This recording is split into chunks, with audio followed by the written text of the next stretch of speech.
ગુજરાતમાં ચૂંટણીના માહોલની વચ્ચે સુરતની અંદર જે ઘટના સામે આવી, સુરતના અલથાણ વિસ્તારમાં જે પાટીદાર દીકરી છે તેમની સાથે છેડતીનો બનાવ બન્યો અને અત્યારે સુરત આખું ભડકે બળી રહ્યું છે, કારણ કે લોકો ફક્ત એક જ માંગ કરી રહ્યા છે કે અમને ન્યાય મળવો જોઈએ। નમસ્કાર, આપ જોઈ રહ્યા છો નિર્ભય ન્યૂઝ અને હું છું આપની સાથે રિદ્ધિ।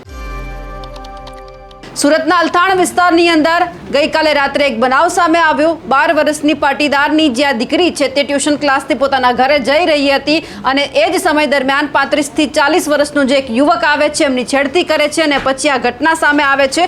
આ ઘટના બનતા જ આખા સુરતની અંદર ચકચાર મચી ગઈ છે।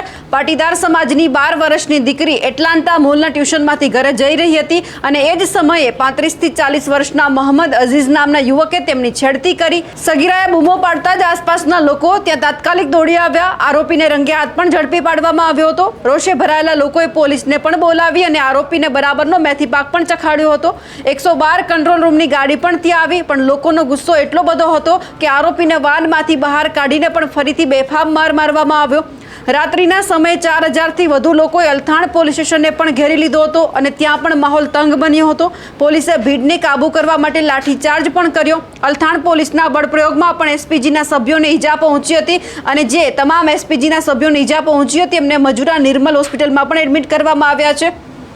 જ્યાં છેડતીની ઘટના બની હતી ત્યાં ફેરિયાઓને પણ એવી સૂચના આપવામાં આવી છે કે જો તેઓ કોઈ હિન્દુ ભગવાનની તસવીર રાખશે તો જ તેમને ત્યાં લારી લગાવવાની પરવાનગી આપવામાં આવશે। કેટલાક લોકોએ ત્યાં ફેરિયાઓના આઈ કાર્ડ પણ ચેક કરતા નજરે પડ્યા હતા। આ દરમિયાન તમામ ફ્રૂટ અને શાકભાજીના લારીવાળાઓ ત્યાંથી જતા જોવા મળ્યા હતા, પણ આ બધાની વચ્ચે જ્યારે આ ઘટના સામે આવી ત્યાં અસામાજિક તત્વો દ્વારા ક્યાંક કાંકરી ચાળો પણ કરવામાં આવ્યો છે। ઘટના પણ સામે આવી છે અને જ્યારે આરોપીને રિકન્સ્ટ્રક્શન માટે લઈને આવવામાં આવ્યા ત્યારે લોકોનો જબરદસ્ત રોષ છે તે પણ જોવા મળ્યો। મહિલાઓ પણ ત્યાં આવી ગઈ હતી, રોષે ભરાઈ હતી અને એક જ વાત કહેવા લાગી હતી કે જ્યારે ગુજરાતની અંદર ખાસ કરીને સુરતમાં એવું કહેવામાં આવે છે કે મહિલા સુરક્ષા છે, તો ક્યાંની સુરક્ષા છે? ફક્ત આ જ સુરક્ષા દેખાઈ રહી છે કે રાત્રે 8 વાગે કોઈ દીકરી ઘરે જતી હોય, કોઈ વ્યક્તિ આવીને એમની છેડતી કરી જાય અને પછી પોલીસ કંઈ ન કરે, માત્ર રિકન્સ્ટ્રક્શન કરીને છોડી દેવામાં આવે। સૌથી પહેલા તો જ્યારે આ મહિલાઓ રોષે ભરાઈ છે, દ્રશ્ય ઉપર પણ નજર કરીએ તેઓ શું કહી રહ્યા છે પણ જોઈએ।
સુરતના અલથાણ વિસ્તારની અંદર જે આ ઘટના સામે આવી છે અને ક્યાં ગુજરાતમાં ચૂંટણીનો પણ માહોલ છે, હવે એ જોવાનું છે કે આ મામલો શાંત થાય છે કે પછી અહીંયા ક્યાંક જે આપણા નાયબ મુખ્યમંત્રી હર્ષ સંઘવી છે આ વિષય ઉપર કંઈ બોલે છે ખરા તે પણ જોવાનું રહ્યું. અમારા અહેવાલને લઈને આપનું શું માનવું છે કમેન્ટ કરીને ચોક્કસથી જણાવજો. સાથે જ અમારી નિર્ભય ન્યૂઝ ચેનલને લાઇક, શેર અને સબસ્ક્રાઇબ કરવાનું ભૂલશો નહીં. નમસ્કાર.